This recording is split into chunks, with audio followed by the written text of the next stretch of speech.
Chapter 6. Warning from the author. This chapter features rape. I have done my best to depict it in a manner that is not unnecessarily graphic, but I have also tried to be realistic about the impact of such a thing. I will not be repeatedly featuring such scenes in this work, but it is an overarching element of this story, and I did not think it would be honest to gloss over it. Reader discretion is advised.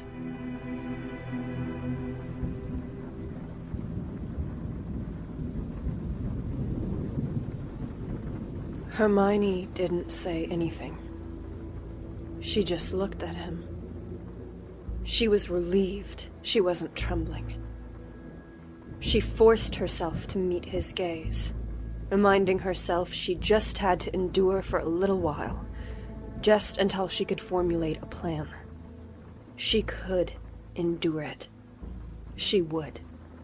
She was uncertain of what she was supposed to do. Was he expecting her to go lie down on his bed? He strode past her to the wardrobe, and after laying his hand against the door for a moment, jerked it open. Perhaps Malfoy was not entirely monk-like. The wardrobe had almost an entire room within it. The door held a full bar, and Malfoy snatched a bottle of fire whiskey off a shelf and pulled the cork out with his teeth. Spitting the cork onto the floor, he raised the bottle to his lips and stared at her. Hermione just waited. After a minute, he drew his wand and with a quick movement conjured a table in the middle of the floor. Hermione stared at it, completely at a loss. She looked over to Malfoy. He sneered at her. "Bend over," he said in a low, taunting voice, gesturing toward it. Hermione hadn't thought she could feel any more revulsed by him, but apparently she could. She bit down on the inside of her lip until she felt the skin give away and blood flow over her tongue as she felt her feet begin to obey automatically. She walked slowly over and, after hesitating for a moment, leaned across the table. The wood bit into her hip bones. She rested her hands against the edges and gripped them until her knuckles cracked from the force. She fought to keep from trembling. Her whole body felt on edge from the intensity of her vulnerability. Her ears were straining to detect any sound. There was a pause. Then she heard Malfoy approach her slowly. He stopped directly behind her, and there was another silence. She could feel his eyes on her. The air shifted. "Are you still a virgin, Mudblood? Is that something you can even remember?" She flinched as she realized she didn't know. He stepped closer. "I'm sure Weasley or Potter climbed up there at some point." She could hear the mockery in his tone. His hand rested briefly on the small of her back as he pulled her skirts up to her waist. She felt the cold air of his room against her skin. She was shaking so hard the table was rattling. "Well, I suppose we'll know soon enough," he said, and then commanded, "Move your feet wider." She forced herself to shift. She felt his fingers on her and jerked away slightly. He muttered under his breath, and she felt something warm and liquid inside her. A lubrication charm. She started so abruptly the table legs shrieked as they dragged across the wood floor. "We can't have any damage or infections impairing your usefulness," he explained in a derisive tone. She heard his belt click, and then, without warning, he impaled her with himself. She tried to bite back the sob that forced its way up her throat, but the abrupt invasion caught her off guard. At her cry, he froze, just for a moment, before he started moving again.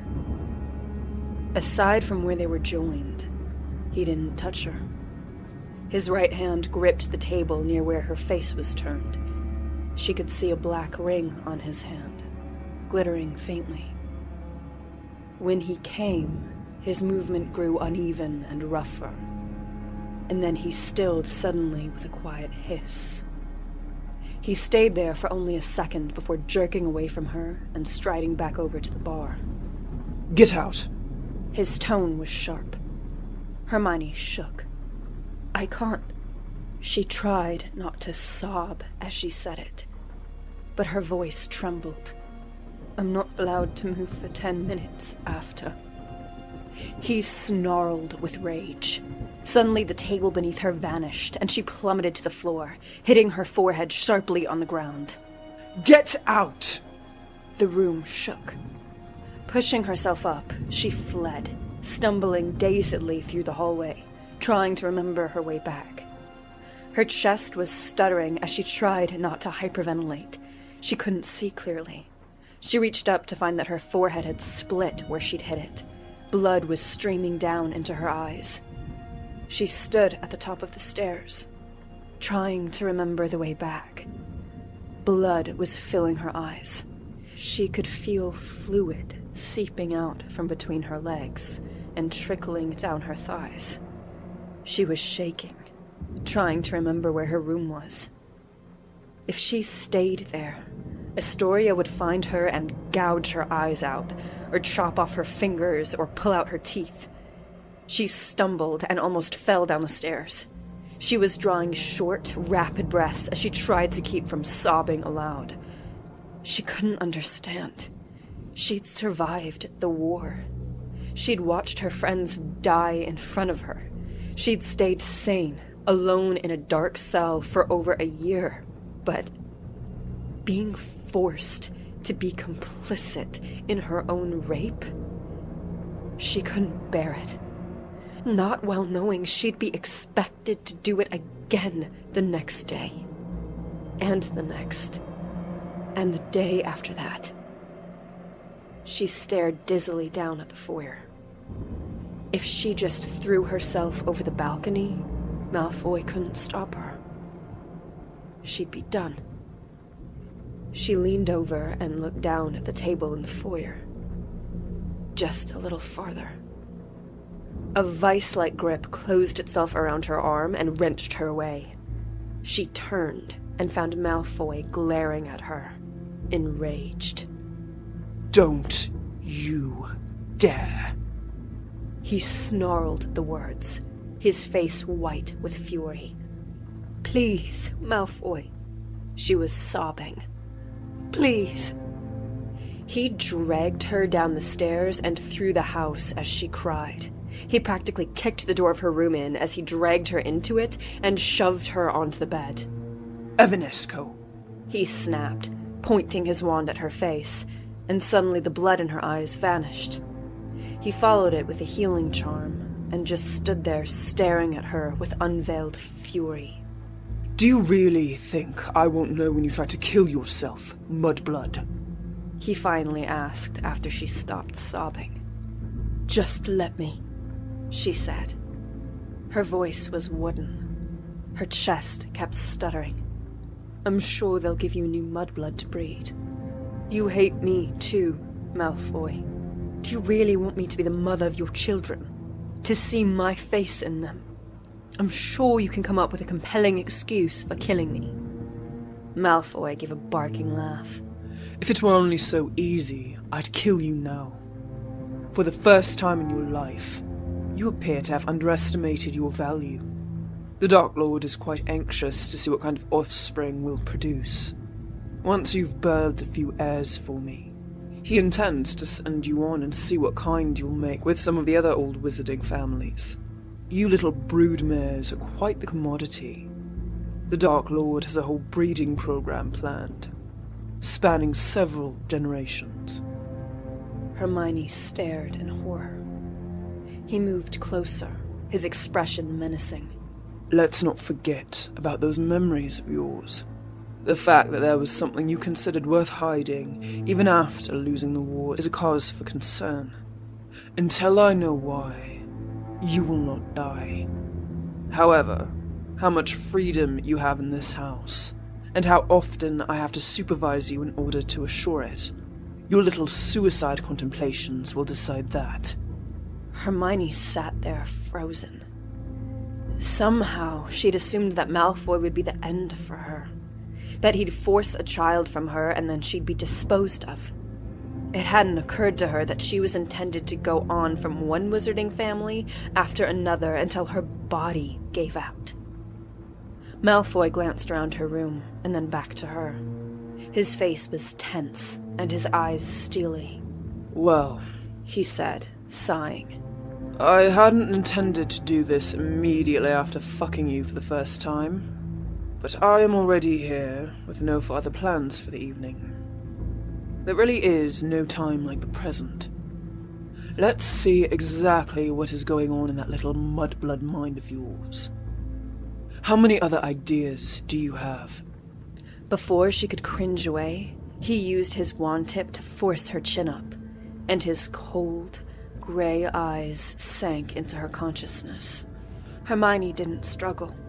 If she tried to push him out, it would just hurt more, and he would still force his way through. She collapsed onto the bed as the weight of his mind bore into hers. Her fingers twitched involuntarily, but she was otherwise still. He slipped quickly through all the long, silent, isolated months, and then moved slowly once she was dragged out of the cell, tortured, petrified, and then re-tortured by not being stunned when mobilized again. He took note of her conversation with Hannah and the mind healer's description of Hermione's condition. He observed the techniques Voldemort and Snape had used to try to break into her locked memories. He was particularly interested in her scheming to kill herself or escape. She could feel his condescending amusement at who she had theorized the High Reeve could be, how she had wondered if she could take advantage of him and get him killed. Hermione couldn't find a way to wrench the thoughts away from him or conceal them. Every time she was able to gather more than a shred of magic, she felt the copper of the manacles key in and snatch it away. He paid careful attention to the manacles, the compulsions that had been laid. The screaming girl who snapped and nearly bludgeoned someone to death. To Hermione's arrival at the manor and reaction upon seeing him. To her theories regarding herself and Astoria. Then her careful exploration of her room and panic attacks when she tried to step into the hallway. It took hours. He pored over every detail, all the twists, doubts, questions, and theories in her mind. Finally, when he reached her memory of Astoria sweeping into the bedroom to retrieve her that evening, he withdrew. He was apparently disinterested by the notion of witnessing her perspective of being raped by him. Hermione felt as though her skull had been crushed. She barely even twitched as he stood staring down at her. So many schemes, he said as he straightened and tilted his head back, appraising her with cold, mocking eyes.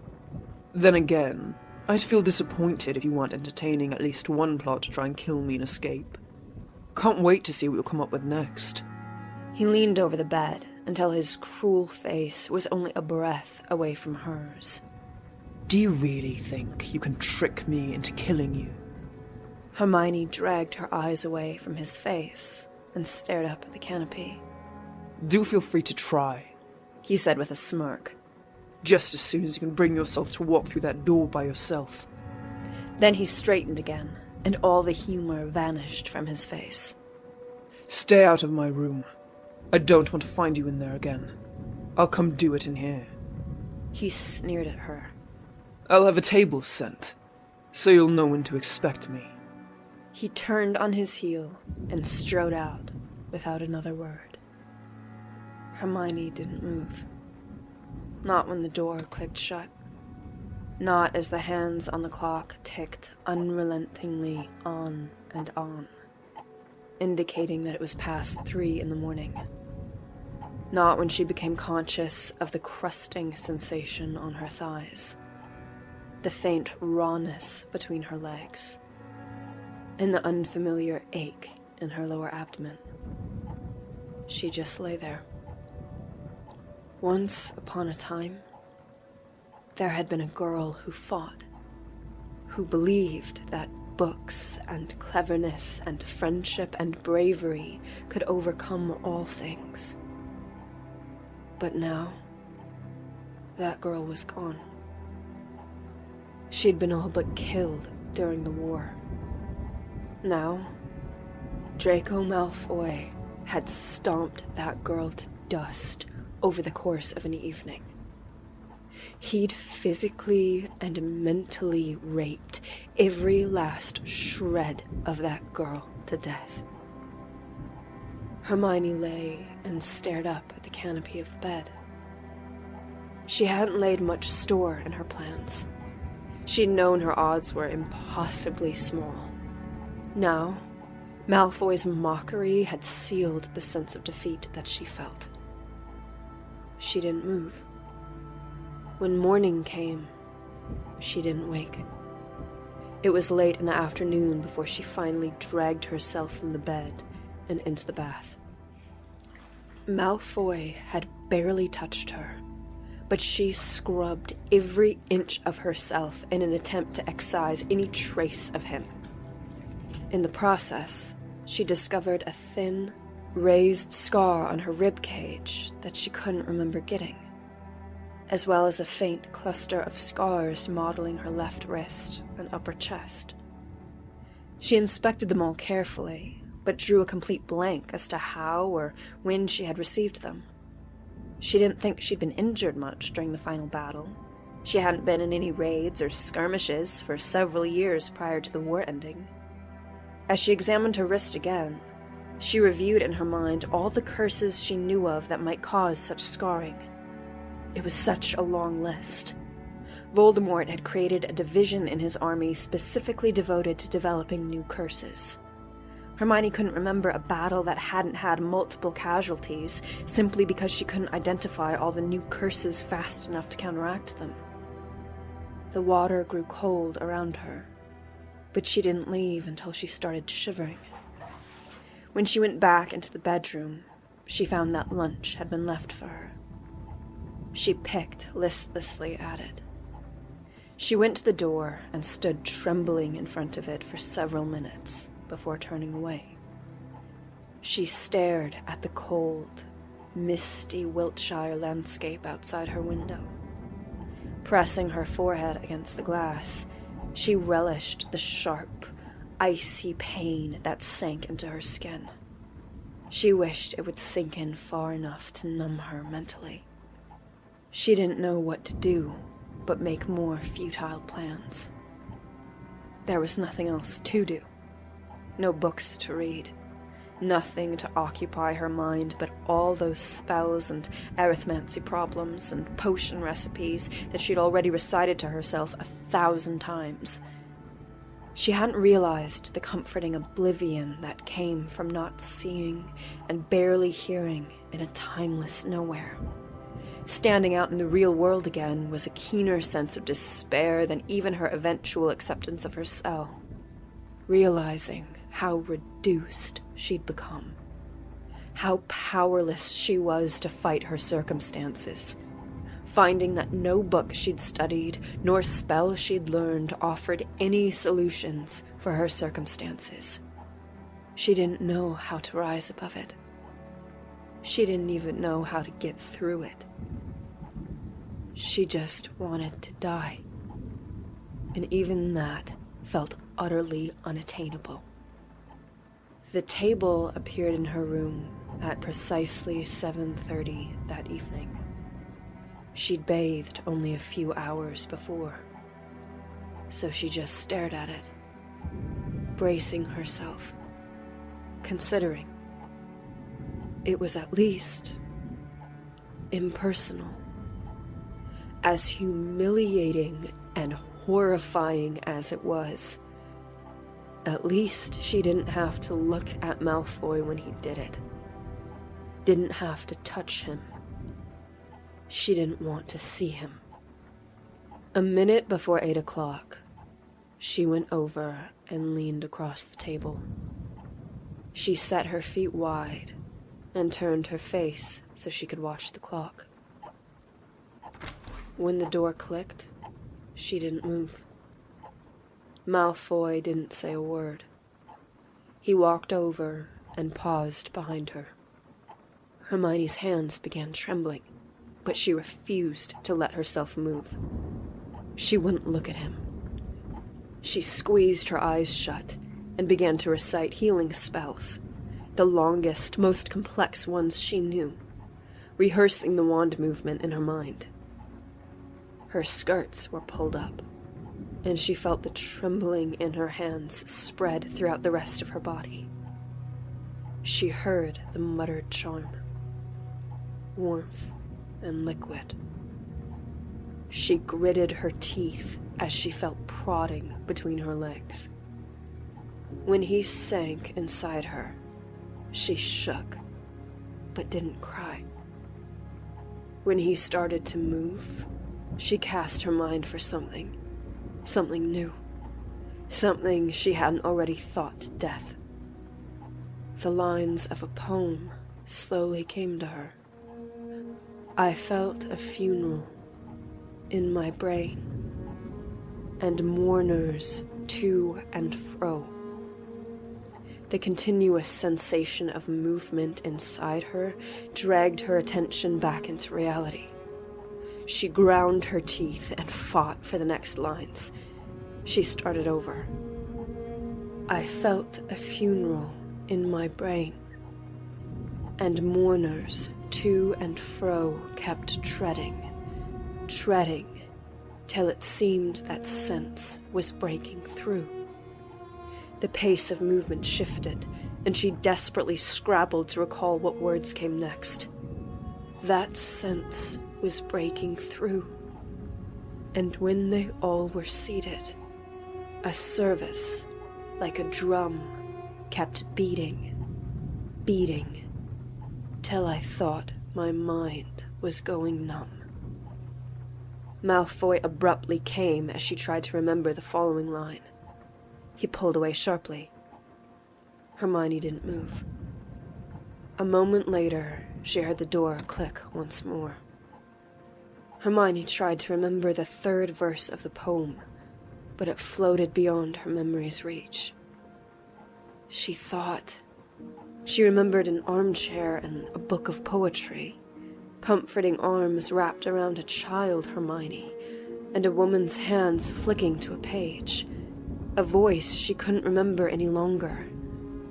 Her mother. She thought it might have been her mother who taught her the poem. She opened her eyes and stared up at the clock.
He muttered under his breath, and she felt something warm and liquid. What? What the fuck? Oh my god, okay. Guys, what are you having me read right now? Alright. A lubrication charm. I'm sorry, I know it's a really serious scene. But you know what? I never considered charms of a sexual nature when reading the Harry Potter books as a kid. Oh boy.